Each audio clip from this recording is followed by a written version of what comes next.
Para avançar, saindo do Amazonas e indo para a terra original de Leonel Brizola, esse companheiro, amigo de mais de 35 anos, construtor do nosso PDT, homem de conteúdo ideológico irreparável, de luta a favor do povo gaúcho e brasileiro, nosso pré-candidato a governador pelo Rio Grande do Sul, companheiro e amigo Carlos Eduardo Vieira da Cunha.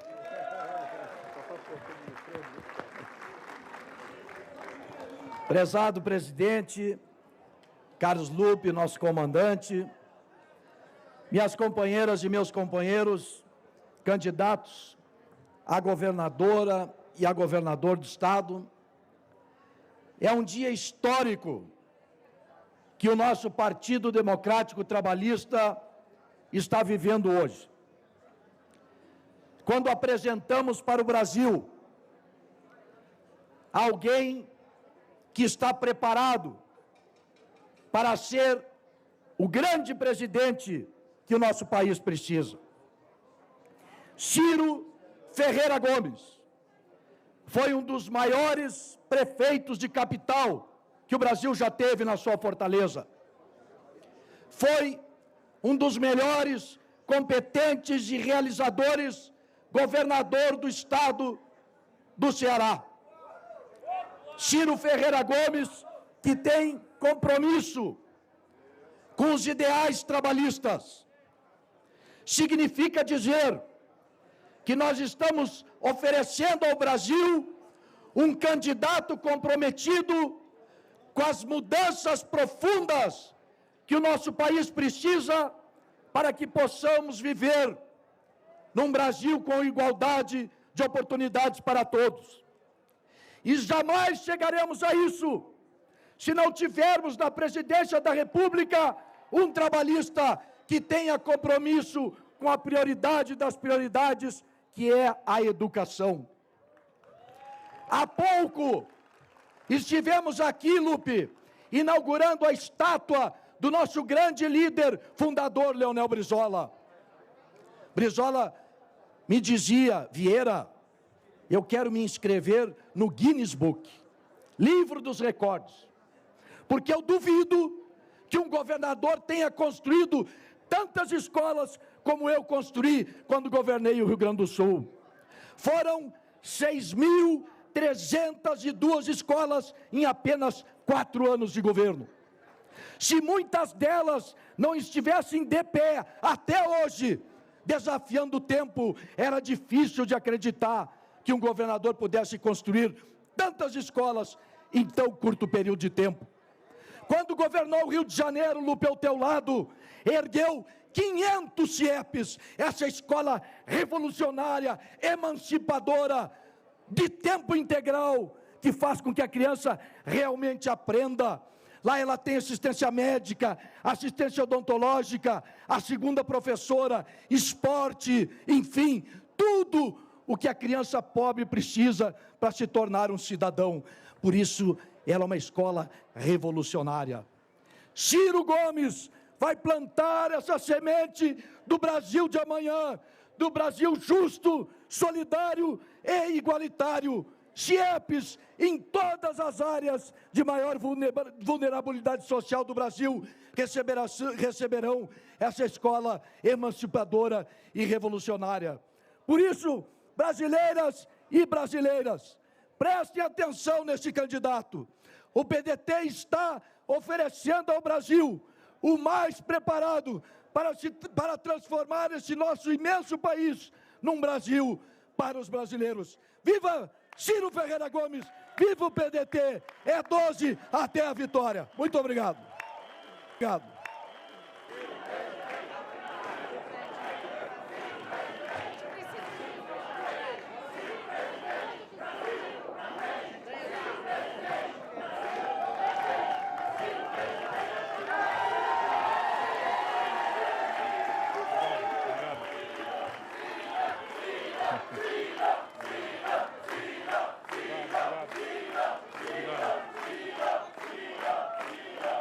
Obrigado a todos.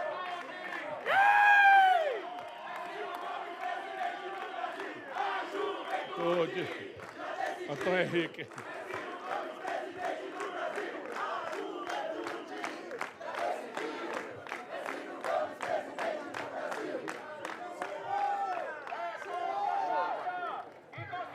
Meus irmãos,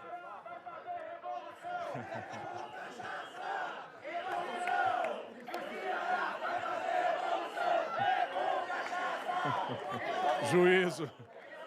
Meus irmãos, minhas irmãs, a primeira palavra a todos, a todas, a cada um e a cada uma é o meu muito obrigado de coração, meu muito obrigado para todos e para todas que vieram de tão longe para estar conosco nesse momento solene, formal, grave, mas extremamente generoso e esperançoso. A todas e a todos, meu muito obrigado.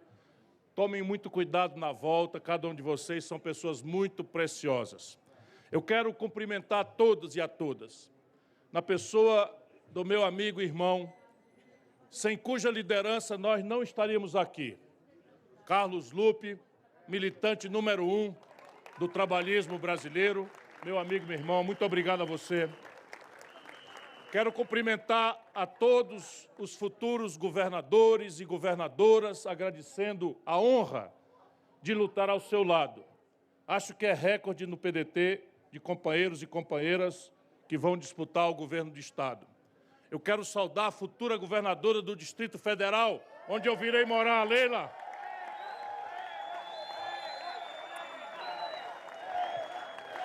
O Distrito Federal merece, precisa da Leila.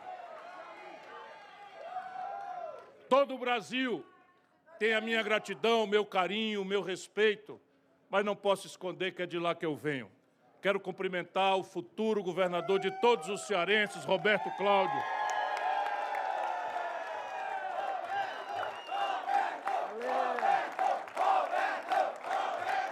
Vá lá, meu irmãozinho, e una o nosso povo. Nosso povo está ameaçado. Vá lá e una o nosso povo. Conte com essa gente forte que está aqui.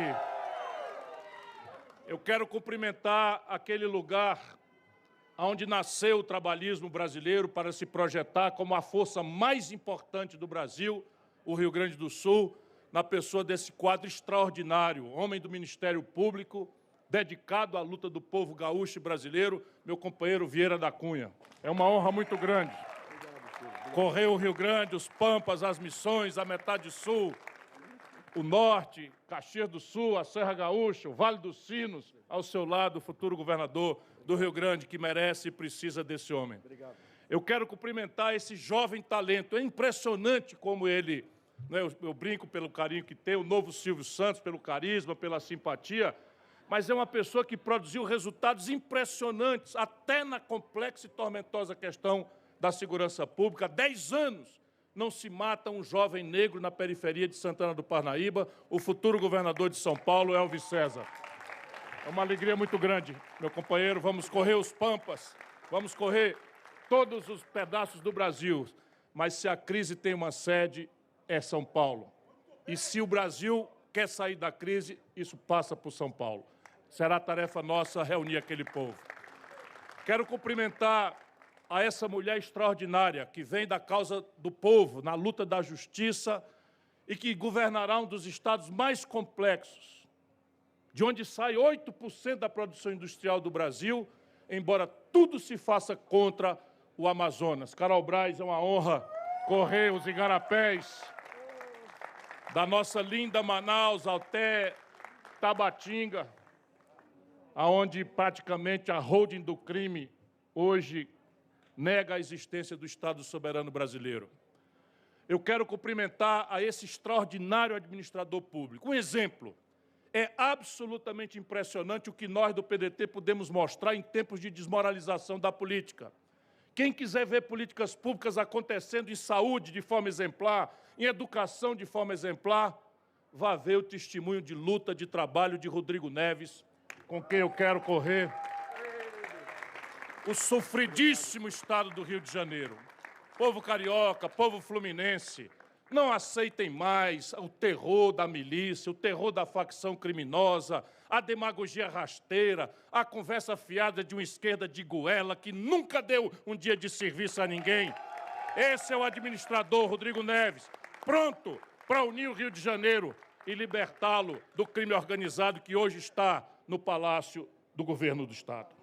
Quero cumprimentar ao nosso companheiro, que no Paraná enfrenta uma condição de muita hostilidade, mas que tem a vocação, o espírito público, o amor ao povo e a decência para oferecer ao povo paranaense a sua candidatura, meu caro Ricardo Gomide. É uma honra muito grande, meu companheiro, voltar a lutar ao seu lado. Quero cumprimentar, eu estou só fazendo a saudação, mas eu estou com realmente muita gratidão a todas as mulheres brasileiras. A mulher brasileira que vai salvar o nosso país. É a mulher brasileira que está dando indicações em todas as pesquisas, que já entendeu que o genocídio, a mentira, não podem mais ser prevalentes na luta política brasileira. E se há uma mulher brasileira de altura, de valor, de conteúdo e de afeto extremo, é essa companheira que nos lidera ao movimento de mulheres do PDT, Miguelina Vecchio. Obrigado. Essa é uma mulher absolutamente inspiradora.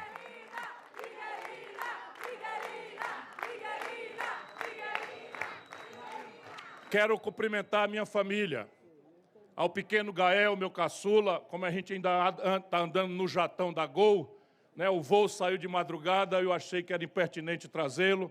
Um beijo, meu filho querido, peço desculpa de não estar cuidando de você com o amor e o carinho que eu gosto de dar, e eu tenho você como inspiração.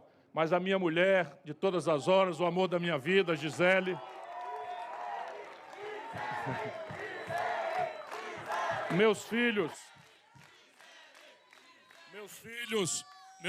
Lívia, que está aqui, Cirinho, Yuri, minha irmã Lia, meu irmão Lúcio, meu irmão Cid, meu irmão Ivo, um abraço a todos, é uma honra pertencer a essa comunidade.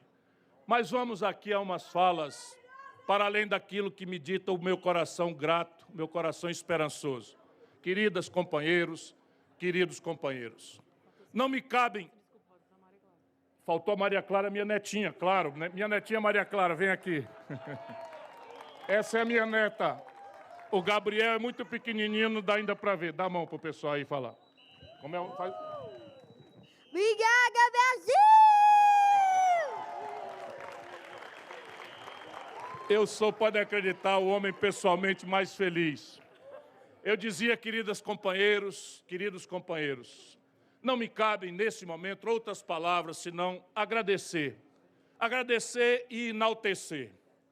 Agradecer e enaltecer, antes de mais nada, ao meu amado partido, o Partido Trabalhista Raiz, ao PDT, que apesar de todos os constrangimentos e pressões, mostrou a raça, o valor e a altivez. Meu querido PDT, você que unido e compareceu aqui hoje em torno do meu nome, em um momento de tanta desunião da nossa pátria. Muito obrigado. E ao seu líder, Carlos Lupe. Agradecer e enaltecer sempre será pouco a minha querida mulher Gisele e a toda a minha linda família que me vem apoiando e dividindo grandes sacrifícios nessa luta. Agradecer e enaltecer ao meu amigo de fé. Quantas vezes eu repeti isso, será pouco. Meu irmão, meu camarada, nosso presidente Carlos Lupe, homem profundamente comprometido com as bandeiras do PDT e com as melhores causas do Brasil. Agradecer e enaltecer a minha militância. Vocês, a turma boa, os mais aguerridos,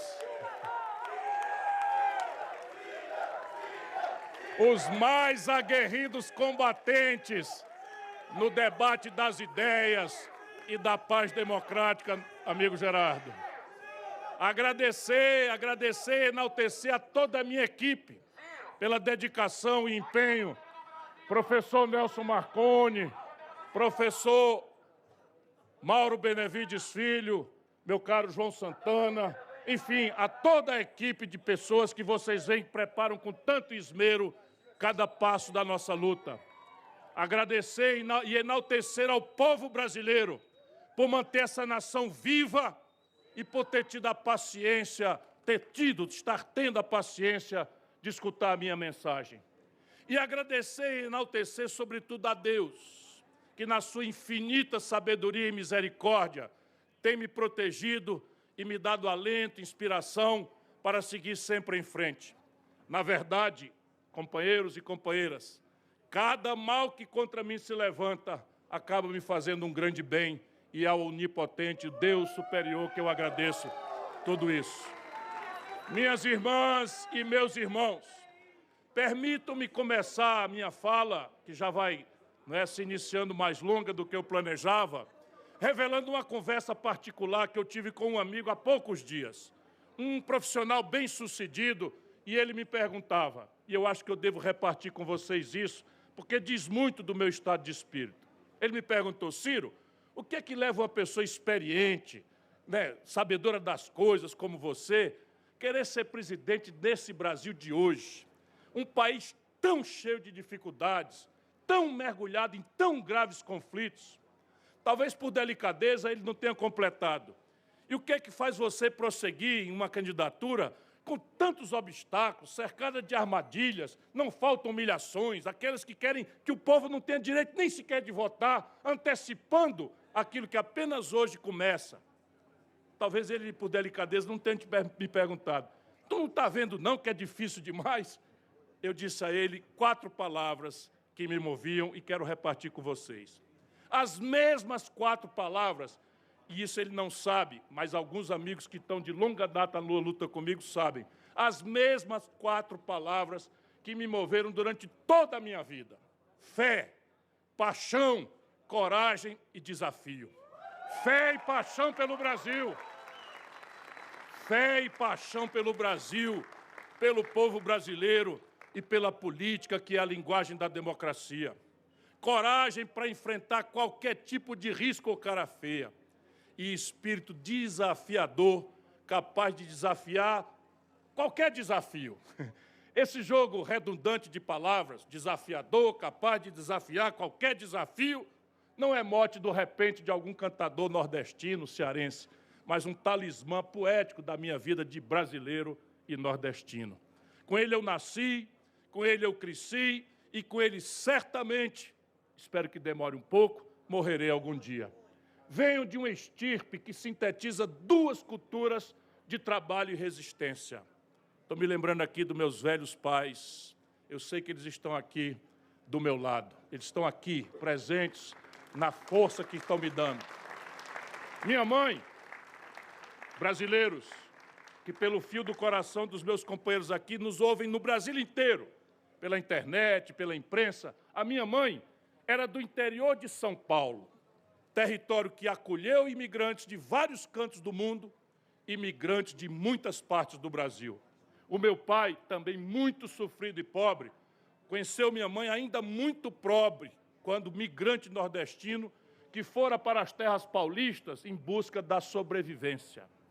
Mas essa junção da força paulista e da garra nordestina fez dos 2 grandes vencedores e inspiração para a minha luta, que só cresce na adversidade. Do tipo especial de vencedores, daqueles que vencem na vida e não se quedam no egoísmo, passam a ajudar muitos outros a vencer.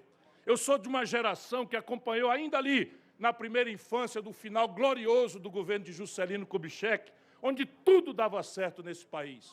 Depois a agonia política de João Goulart.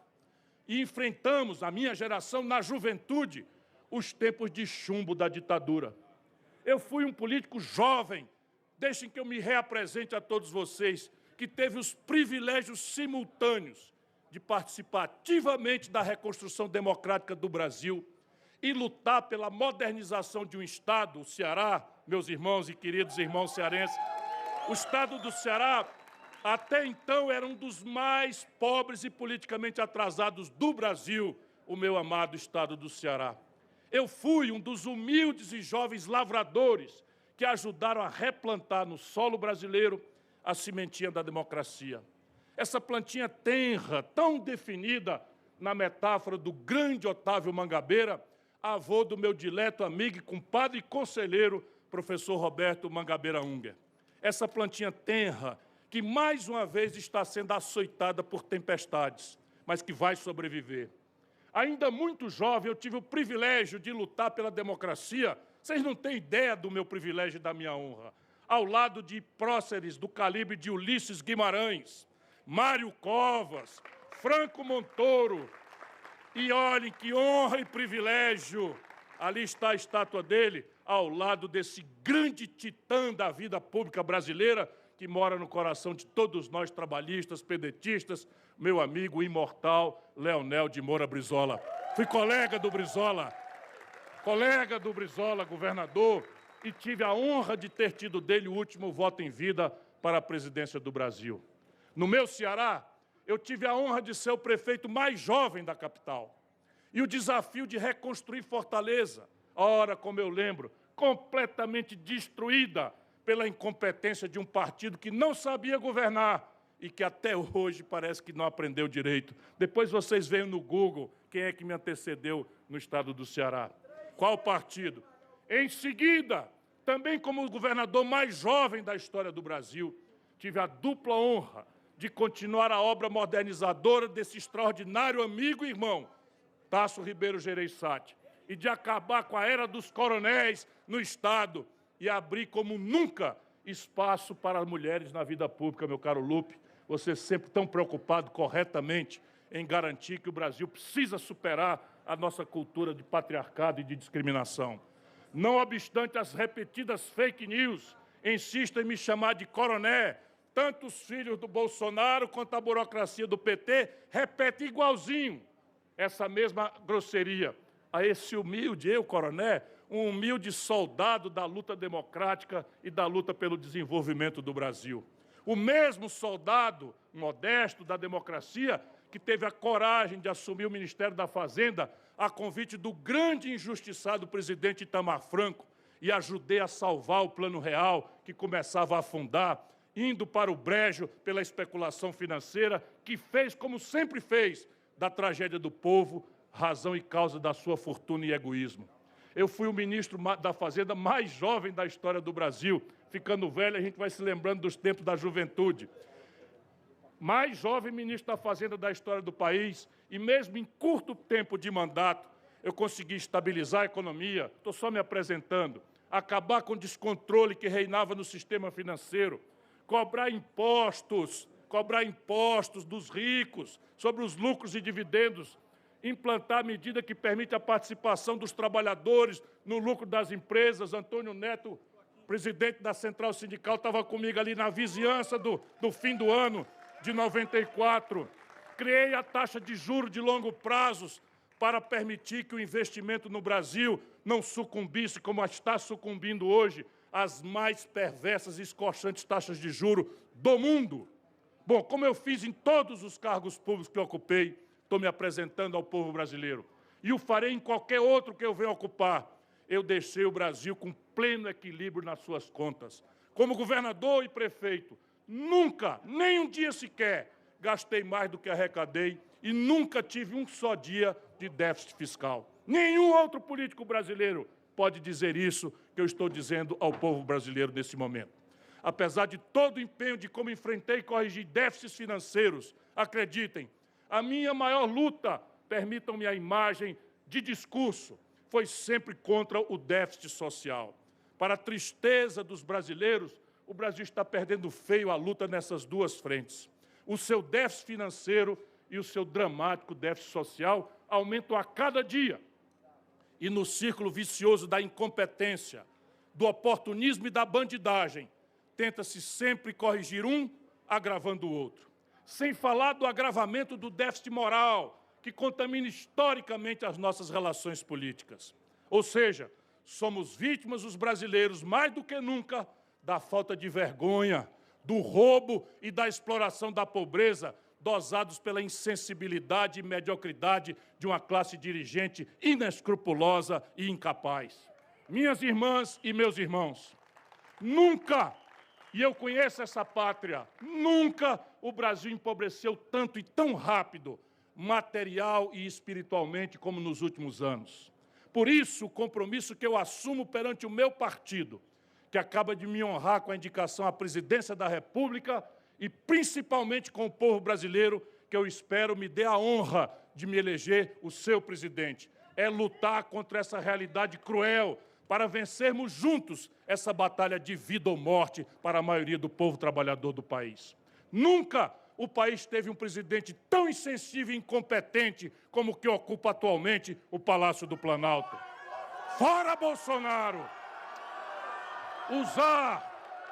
Usar e emporcalhar.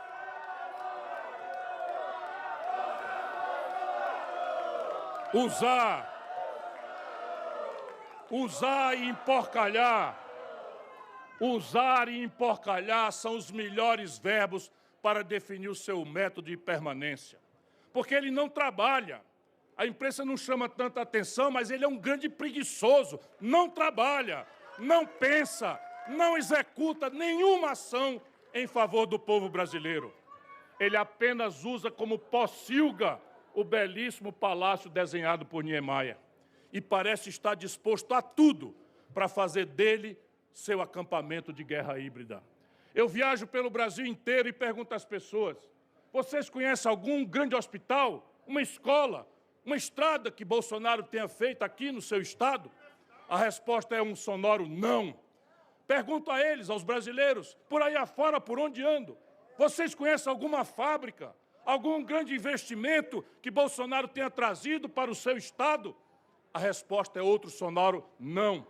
Eu pergunto a eles: vocês já assistiram algum gesto de carinho, de empatia, ou pelo menos de compaixão desse presidente genocida? A resposta é mais um sonoro não. E eu agora pergunto a vocês: alguém aqui já viu alguma decisão ágil, precisa, tomada no momento certo e em favor das pessoas certas por esse ser hediondo? Seguramente não. Seguramente não. E olha que nessa plateia de amigos e de gente tão querida, e amigas e gente tão querida, há algumas das mais atuantes e bem informadas pessoas da nossa República. Mas todos estamos a ver diariamente um festival de mentiras, agressões, desmandos e manipulações de toda espécie. Assistimos esta semana ao mais horrendo espetáculo de apologia da ditadura e de vexame internacional já feito por um presidente em toda a nossa história. E talvez, eu acredito, na história do mundo moderno civilizado. Vocês viram? O presidente da nossa República chama os embaixadores das potências e nações estrangeiras para esculhambar o nosso país e degradar nossas instituições, que a ele cabe, por juramento constitucional, velar, proteger e fazer respeitar. Estamos assistindo nos últimos meses a mais desavergonhada tentativa de permanência no poder já feita por um presidente, a usar da forma mais criminosa possível este maléfico instrumento chamado reeleição, que nós vamos acabar na primeira hora, quando chegarmos lá. Para isso, usa de um lado a mão pesada da repressão e da ameaça, de outro, a mão ágil do estelionato eleitoral. A mão pesada de autocrata é a que cria mentiras sobre a segurança das urnas e insinua intervenção armada contra o nosso povo. A mão ágil de larápio é a que moldou a famigerada PEC Kamikaze, o maior estelionato eleitoral de toda a nossa história. Essa mesma mão já havia costurado acordos com parte do Congresso e construído juntos um bunker de obscuras transações, o famigerado orçamento secreto, que vai acabar no primeiro dia do meu governo. E as duas mãos já haviam cooptado setores das Forças Armadas, atraídos vergonhosamente por benesses e mordomias que não dignificam o uniforme do Duque de Caxias. Mas todo esse esforço será em vão, pois as benesses fugazes serão engolidas pelo abismo da grande, imensa miséria que toma conta do país e humilha o nosso povo. E a sabedoria popular, com isso eles não contam, e eu sei que podemos contar. A sabedoria popular vai salvar nosso povo e nosso país de ser enganado por esmolas distribuídas às pressas e de última hora por um governante que ignorou os pobres durante todo o seu governo e na pandemia provocou a mortandade de centenas de milhares de brasileiros. um crime pelo qual ele irá responder, junto com outros, em tribunais livres e soberanos, e é outro juramento que eu faço ao povo brasileiro. Não ficará impune o genocídio que foi feito no nosso país. Minhas amigas e meus amigos, Bolsonaro tem imensa culpa em tudo que está acontecendo, mas ele, deixem que eu lhes pondere, não é apenas causa. É preciso que nós tenhamos humildade para entender que Bolsonaro também efeito. Ele é efeito de um modelo econômico e de uma escola corrupta de governar que encaminharam o país com pouquíssimos altos e muitíssimos baixos para uma tragédia anunciada que nós procuramos chamar a atenção do povo ali na luta de 2018. Esse modelo foi tão enganador e improvisado que aos poucos foi descontentando a todos e alimentando frustrações e ressentimentos em amplos bolsões das várias camadas sociais que repartem a nação brasileira. Esse modelo mal acabado de neoliberalismo tropical começou no Brasil há quase 30 anos. Foi camuflando uma crise crônica, lenta e corrosiva durante os 14 anos do PT, até que ela se tornou aguda e insuportável. Esse modelo econômico de uma elite ao mesmo tempo neocolonizada e neoescravista menosprezou os pobres todo o tempo, seja com políticas sociais compensatórias ou seja com o mais puro e gelado desprezo. E notabilizou-se pelo privilégio dado aos banqueiros em detrimento dos que produzem e dos que trabalham. Seu modelo social é o pobrismo, que significa, entre outras coisas, procurar pacificar, contentar os pobres com migalhas e transferir o centro da verdadeira riqueza para os ricos brasileiros. Num banquete dos ricos e resto para os pobres. Collor preparou a cozinha, Fernando Henrique serviu a mesa e Lula temperou a comida. Dilma, Temer e Bolsonaro apenas requentaram o prato. Todos, absolutamente todos, serviçais dos mesmos patrões e seguidores da mesma receita. Não se pode negar, porque aqui se cultiva a decência e a honestidade, não se pode negar que durante alguns anos do PT, esse modelo produziu curtos ciclos de crescimento e de atenuação da miséria, mas sempre amparados pela bonança passageira dos preços dos nossos produtos tradicionais no estrangeiro. Sempre meros voos de galinha em um país com céus e horizontes propícios a voos de águia. Como eles nunca fizeram nenhuma reforma estrutural necessária e como eles sacramentaram a forma corrupta de governar, tudo foi aos poucos se desmoronando. E a casa, como sempre, caiu na cabeça dos mais pobres e da nossa esmagada classe média. Infelizmente, nesse país, é sempre o pobre e a classe média que pagam a conta. E a cada dia essa conta está mais alta. Todos os presidentes mantiveram o infame tripé macroeconômico e sua tóxica política de juros, seja por inércia, por incompetência ou por mera submissão ao grande capital nacional e internacional. A pretexto de conter a inflação, estão fazendo de novo. Mantiveram uma das taxas de juros mais altas do mundo ao longo desses últimos 26 anos.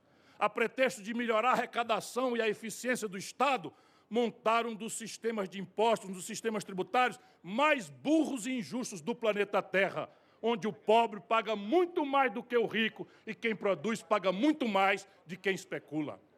Vivemos agora a era amarga desse legado, com a economia estagnada, a fome e a miséria voltando a ficar crônicas, a educação de péssima qualidade, a saúde sucateada, o brutal endividamento recorde das famílias, juros estratosféricos e a carestia tomando conta de tudo.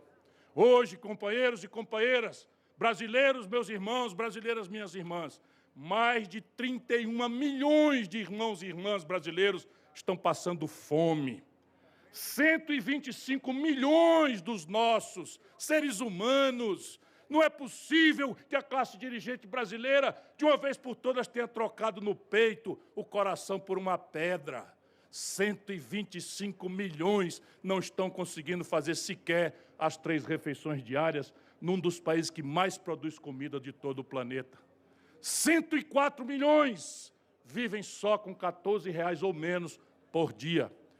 Quase 11 milhões estão abertamente desempregados. 11 milhões e 800 mil crianças de até 3 anos, na hora crítica de formação, da arquitetura do cérebro dos nossos filhos, estão sem creche.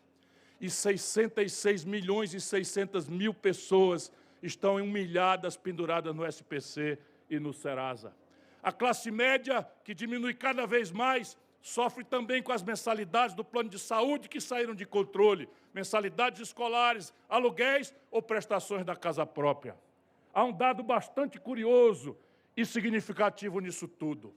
Como o modelo econômico e a política social eram frágeis e equivocados, bastou um rápido vendaval de uma direita ainda mais incompetente para destruir por completo o tal legado dos governos autorreferidos de esquerda no Brasil.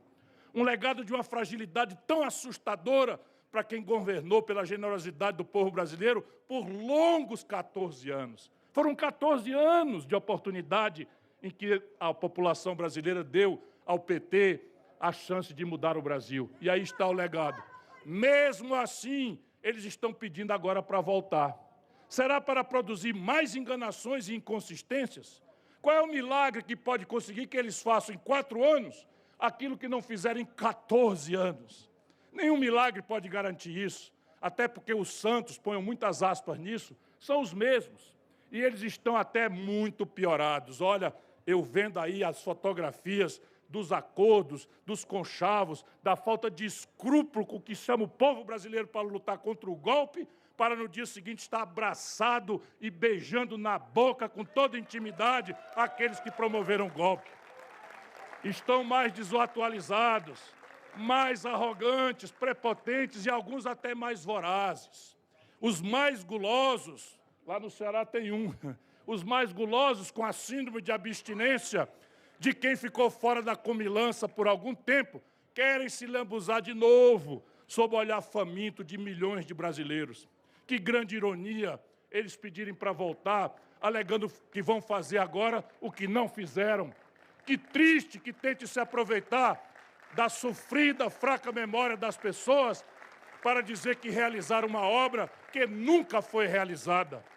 Que cínico que se aproveite da situação atual de degradação, parte dela pela herança dos seus erros, para avivar uma memória afetiva ilusória. Será que acham que os 14 anos foram pouco tempo? Para comparar, eu gosto de lembrar, amando a história, que em menos tempo Napoleão Bonaparte redesenhou toda a Europa e Alexandre o Grande agigantou o mundo grego.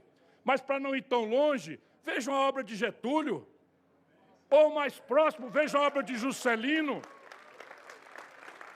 14 anos aqui, e o que o lulismo conseguiu foi parir Bolsonaro. Que obra monumental, não é? Que obra monumental. Ou alguém acredita de sã consciência que o Bolsonaro chegou de Marte navegando uma carruagem de fogo. Bolsonaro é produto da construção magoada e iludida do povo brasileiro, machucado pela mais grave crise econômica e pela mais grave revelação de escândalo de ladroeira levado ao centro de modelo de poder pelo lulopetismo. Companheiros e companheiras, o Brasil chegou a essa situação porque a esquerda de Goela e direita foram e são cúmplices do mesmo modelo e são incapazes de propor uma saída, de abrir um novo caminho. É por isso que Lula e Bolsonaro querem transformar essa eleição na mais vazia de debates e de confronto de ideias de todos os tempos. Ora, vejam, o Brasil vive a pior crise da nossa história e os dois dos principais responsáveis por essa crise estimulam a polarização vulgar, personalista e odienta, um alimentando o outro, um agredindo moralmente o outro, reduzindo tudo a uma trágica e ridícula disputa pessoal. Essa polarização odienta, despolitizada e apaixonada não produz diagnósticos para os nossos problemas, não constrói soluções, apenas xingamentos morais e ideológicos. Os dois disputam entre si quem é o mais corrupto, quem é o mais autoritário, quem é o mais fascista ou quem é o mais comunista. Parece que nós estamos nas antecedências da Segunda Guerra Mundial. Xingam quem é o ateu, o abortista e o homofóbico. É essa a pauta de discussão que eles têm para apresentar ao país? São estes os problemas mais cruciais do povo brasileiro? Aonde estão as novas propostas para a educação?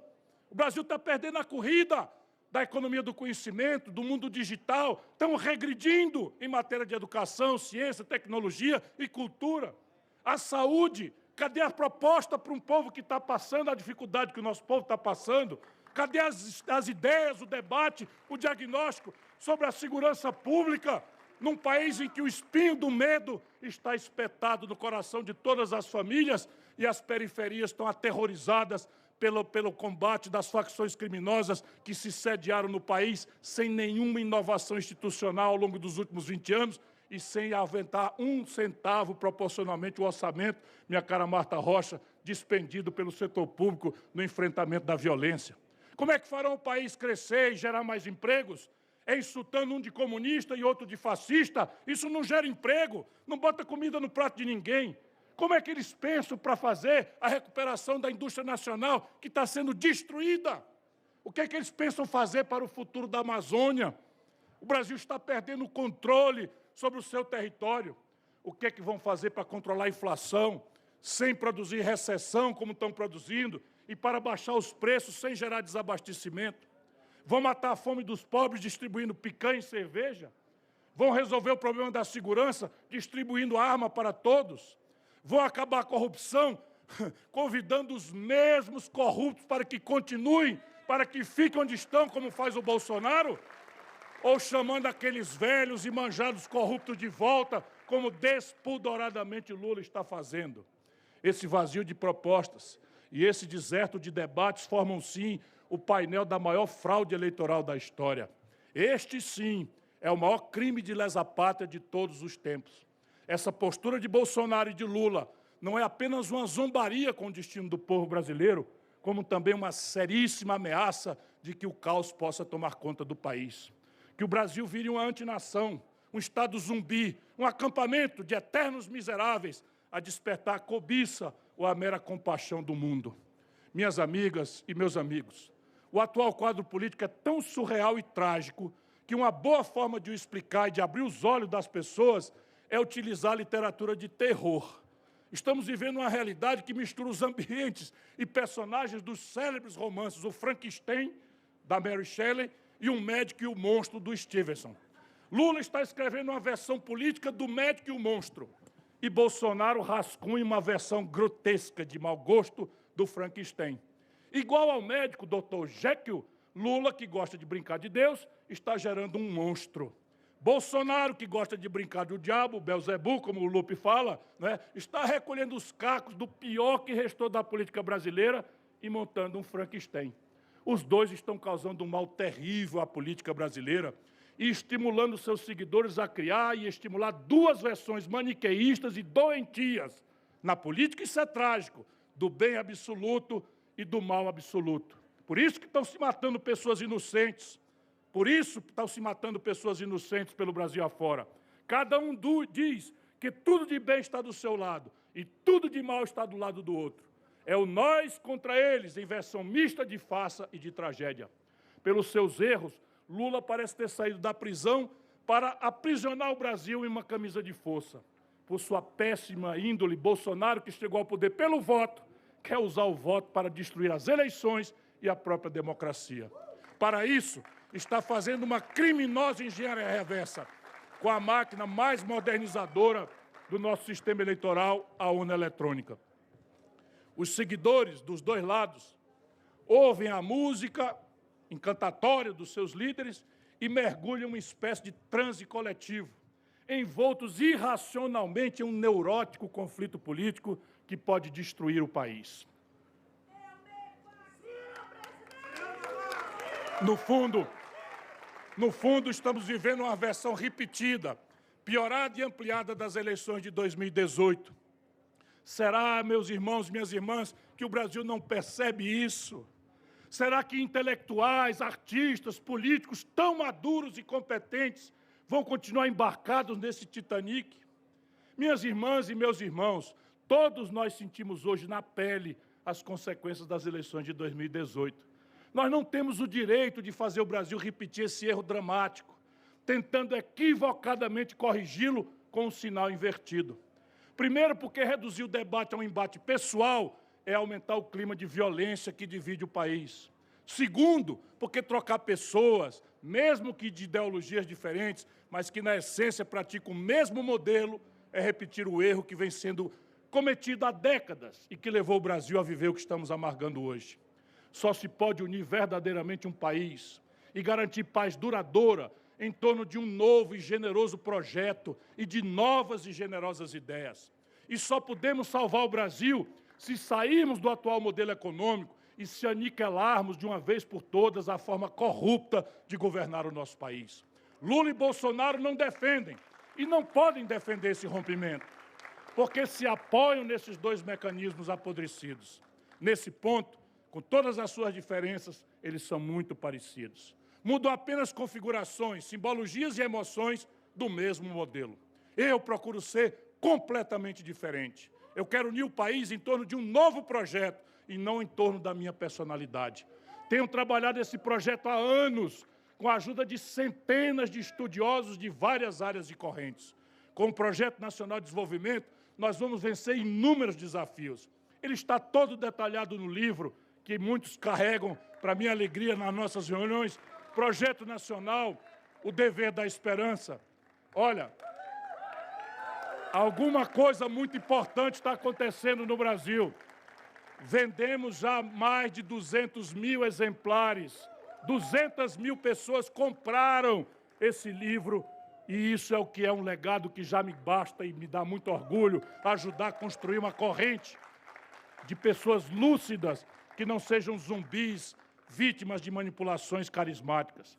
Eu publiquei esse livro ano passado e ele vem sendo aperfeiçoado e complementado todo dia. Nesse livro, eu procuro estabelecer metas muito claras, eu procuro dizer de onde virão os recursos, eu procuro dizer como farei a negociação política com a sociedade, o Congresso, e aqui cabe uma gratidão expressiva à bancada do meu partido, liderada por esse amigo, companheiro, brilhante André Figueiredo. É absolutamente para o resto da vida minha gratidão a você, meu irmão, por tudo que você tem feito por nós, pelo partido e pelo nosso Ceará. E não duvidem, essa luta para vencer a presidência da República está começando hoje, mas o PDT fará uma das maiores bancadas do Congresso Nacional, porque todo mundo sabe que nós precisamos eleger uma boa, uma grande e generosa bancada de senadores, senadoras e deputadas federais e estaduais. O nosso projeto, o Projeto Nacional de Desenvolvimento, baseia-se na livre iniciativa, no livre mercado e na democracia, mas tem uma convicção de que o Brasil não conseguirá jamais sair da crise profunda em que se encontra se não tiver um Estado vigoroso, indutor de crescimento econômico e promotor da justiça social. Um Estado capaz de estimular a formação de uma forte poupança nacional, de desenvolver novas tecnologias e, muito especialmente, capacitar o nosso povo por uma educação moderna, emancipadora. O novo modelo que propomos no Projeto Nacional de Desenvolvimento está baseado na produção e não mais na especulação. Em uma nova política de juros com taxas de mundo civilizado, baseada em metas que equilibrem índices de inflação com índices de desemprego, que têm que ser perseguidos com a mesma disciplina com que se combate a inflação. Não é possível fazer o combate à inflação destruindo os empregos e levando para a informalidade a esmagadora maioria do povo trabalhador do país. Esse projeto se baseia numa reforma tributária clara, que vai procurar corrigir as distorções que permitem hoje ao rico pagar muito menos imposto do que a classe média e do que os pobres. O Projeto Nacional de Desenvolvimento será uma mola propulsora do crescimento em curto, médio e longo prazo. Para isso, prevê mecanismos em uma ponta que reative e modernize a indústria nacional, renovando e recuperando parques existentes, e na outra, estimule a pesquisa e inovação para que o Brasil ingresse na era da economia do conhecimento. Esse projeto dá uma ênfase especial à defesa do meio ambiente, priorizando a pesquisa, o desenvolvimento e o uso de energias alternativas. Nesse ponto, nós temos uma grande prioridade: transformar a Petrobras na maior empresa de energia limpa do mundo, além de salvá-la da pirataria, da privatização e de acabar logo no primeiro dia de governo com a sua salafrária política de preços. No entanto, a ação mais inovadora que pretendemos implantar em relação ao meio ambiente é garantir a preservação e o futuro da Amazônia, produzindo um salto harmônico do extrativismo para a economia do conhecimento, com ênfase inicial no setor da biotecnologia e da farmacologia. Só assim o Brasil pode acabar de uma só vez com a devastação, com a pobreza secular e com o conflito entre preservação e produção. Minhas amigas e meus amigos, eu sei que eu já estou sendo longo, mas isso é um documento compromisso com o povo brasileiro. Portanto, agradeço e me desculpo pela sua paciência. O Projeto Nacional de Desenvolvimento tem como um dos seus eixos a busca e garantia de um equilíbrio nas contas públicas vigoroso, mas conseguido com políticas humanas e inteligentes, e não com monstrengos inibidores do crescimento e devoradores de vida, como o famigerado teto de gastos. Vai ser revogado também nas primeiras horas do nosso possível governo. Trata-se, esse teto de gastos, de uma das medidas mais arbitrárias e elitistas já tomadas recentemente, porque corta apenas os investimentos na vida do povo e deixa completamente livres, intactos, intocados os juros absurdos pagos aos banqueiros. Para se ter uma ideia, para vocês terem uma ideia, de um orçamento total que está esse ano em vigor, de 4 trilhões e 800 bilhões de reais, o governo deixa de fora do teto os 3 trilhões de juros, amortizações e renegociações e outras despesas financeiras, que paga para os bancos. Ou seja, dos 4 trilhões e 800, 3, que é a fatia dos bancos, não estão no teto de gastos. Portanto, qual é mesmo o compromisso com saúde fiscal? Trata-se aqui de tomar o dinheiro da saúde, da educação, do emprego e da comida de um povo que passa fome para engordar lucros absolutamente desonestos da usura e da agiotagem oficial. Esses juros, não é? E aplica teto de gastos apenas sobre 1,8 trilhões, que sobram para pagar todos os gastos necessários para a vida da população. No final, isso é que é o mais trágico. Sabe o que é que resta dos 4 trilhões e 800 bilhões? 25 bilhões de reais apenas para todo o investimento. Se já não bastasse o absurdo, a engenharia perversa de Bolsonaro acabou destinando, dos 25, 17 bilhões de reais desse saldo minúsculo para usufruto sem controle dos seus apoiadores através do chamado orçamento secreto.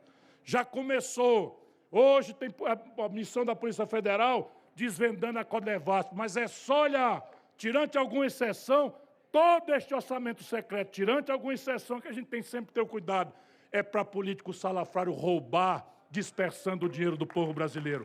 Enquanto Bolsonaro, que criou esta aberração, tem ainda coragem de falar que combate a corrupção. Com o nosso Projeto Nacional de Desenvolvimento será isso tudo muito diferente.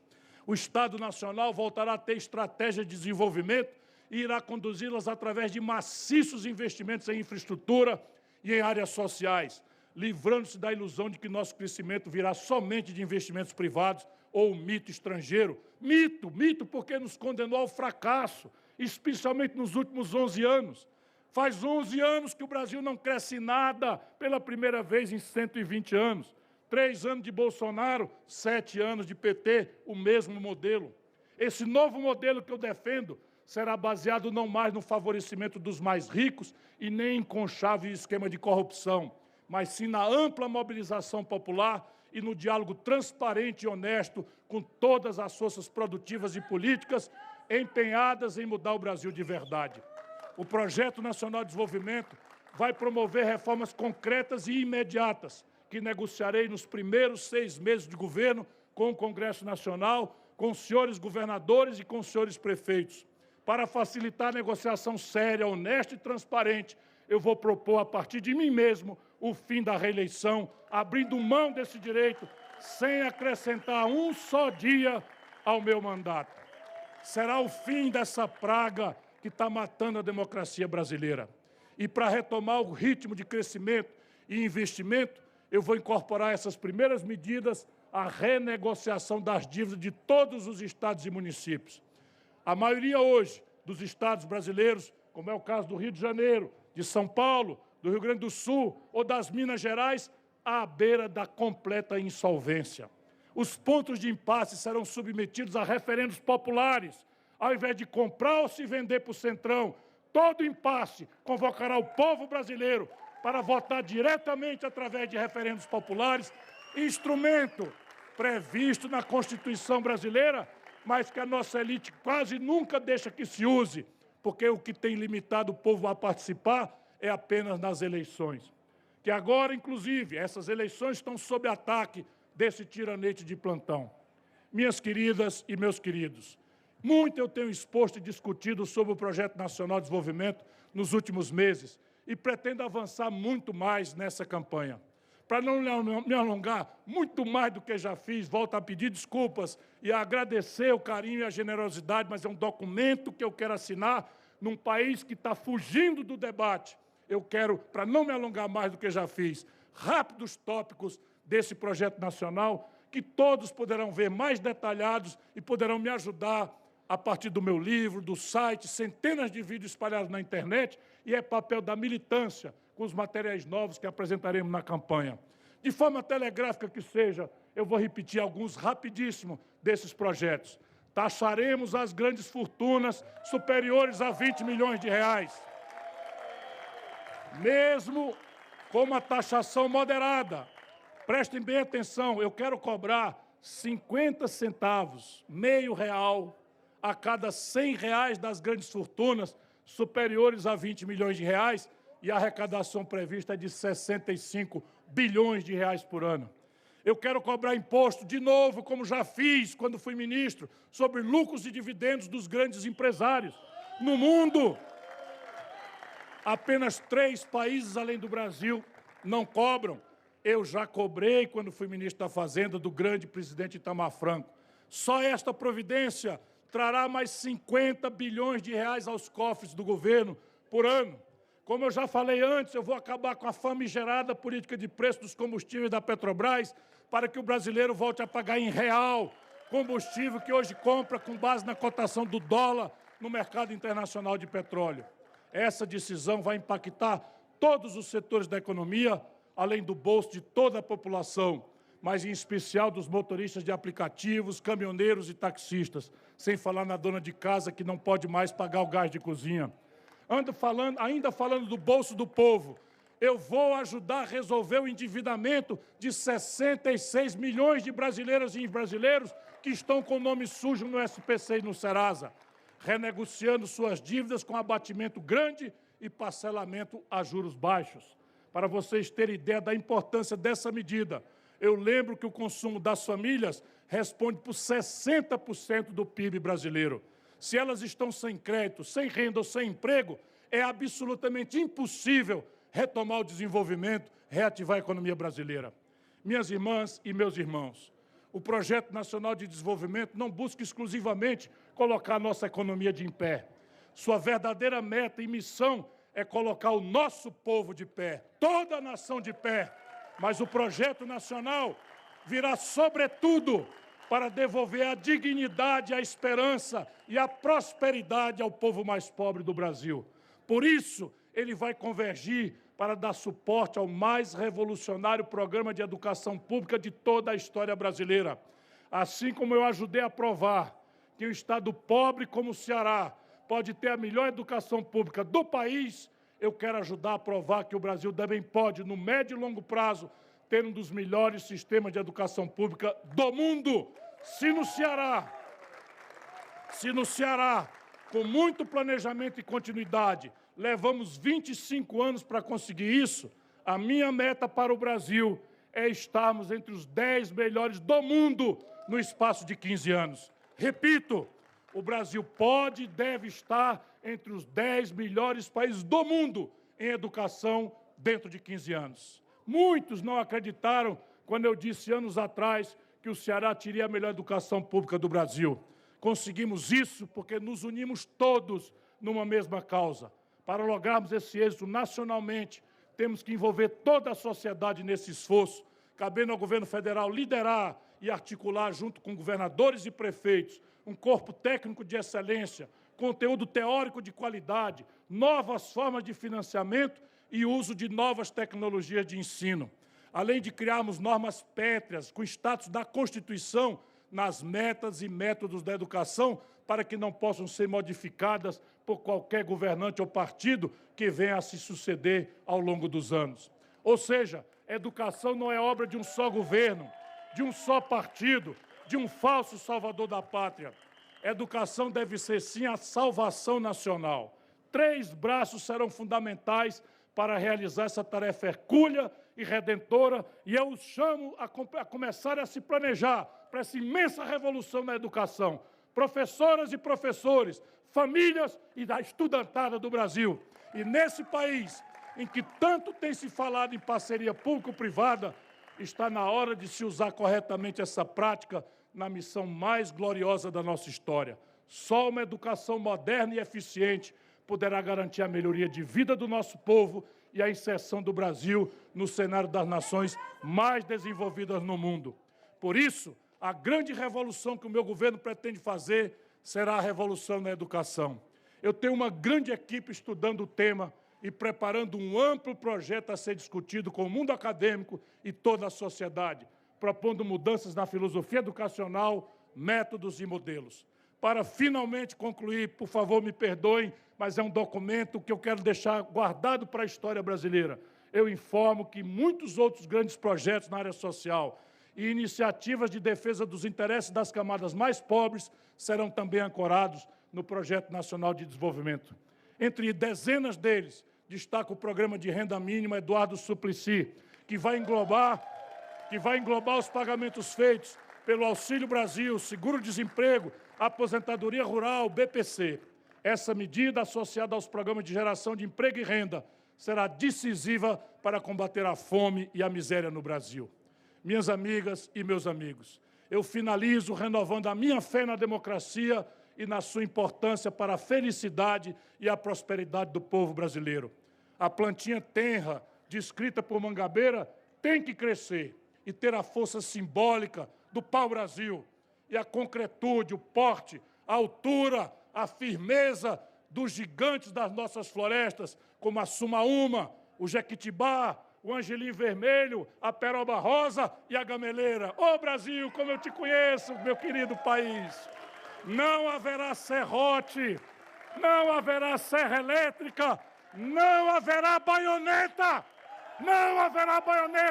antidemocrática capaz de derrubar essa floresta, porque um gigantesco cordão humano de milhões de brasileiras e brasileiros destemidos vão proteger a democracia com seus corpos e, se necessário, estarão dispostos também a irrigá-la com seu próprio sangue.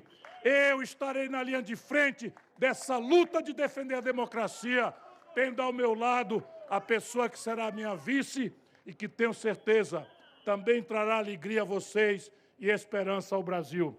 Vocês conhecerão essa pessoa em poucos dias. Adianto que, conforme determinação da Miguelina, eu adianto que, se depender de mim, será uma mulher, porque eu sempre respeitei as mulheres e as tive sempre como companheiras inseparáveis na minha luta. Nos últimos dias, se intensificaram os nossos diálogos com as forças democráticas insatisfeitas com a polarização que ameaça o país. Carlos Lupe, como verdadeiro cacheiro viajante, diplomata de todas as artes, está trabalhando com a habilidade, humildade e com a sua proverbial credibilidade na construção desses diálogos. O ritmo deve se acelerar dessas conversas nas próximas 2 semanas. Muita coisa ainda pode acontecer. Se enganam os que pensam que o tempo da política obedece ao mesmo compasso do tic-tac normal dos relógios. Para, de fato, encerrar esse discurso, agora eu prometo, eu digo com muita sinceridade que eu me orgulho muito do que eu já pude fazer na política, mas eu pretendo fazer ainda muito mais. Mas eu tenho a coragem, muito obrigado, eu tenho a coragem de lhes pedir que não acreditem que os políticos possam individualmente resolver os seus problemas. Não existem salvadores da pátria. O importante, então, não é só mudar os políticos, o importante é mudar a política. é eleger políticos que queiram mudar a política, que queiram mudar a economia, que queiram acabar com o jeito corrupto de governar. Se não fizermos isso, o Brasil continuará sendo um dos países que menos cresce no mundo e aonde mais aumentam a desigualdade e a humilhação da pobreza. Porque todo o sistema político e econômico no Brasil foi criado e é mantido para explorar e enganar os mais pobres. Isso foi assim desde o início e se aprimorou muito nos últimos anos. Nos últimos tempos, a bandidagem e a maldade se sofisticaram. Os hipócritas de direita e de esquerda aprenderam novas formas de enganar o nosso povo. Isso tem levado o Brasil para trás. A cada ano o Brasil perde de goleada para si mesmo. Está na hora de invertermos esse jogo. Eu conclamo, pedindo a Deus que ilumine a minha palavra, eu conclamo a todos os brasileiros, de todos os quadrantes, a nos unirmos nessa luta. A juntos recuperarmos o sentido glorioso de nosso destino e juntos devolvermos o Brasil a todas as brasileiras e a todos os brasileiros. Que Deus ilumine essa grande nação. Viva o Brasil! Viva o povo brasileiro!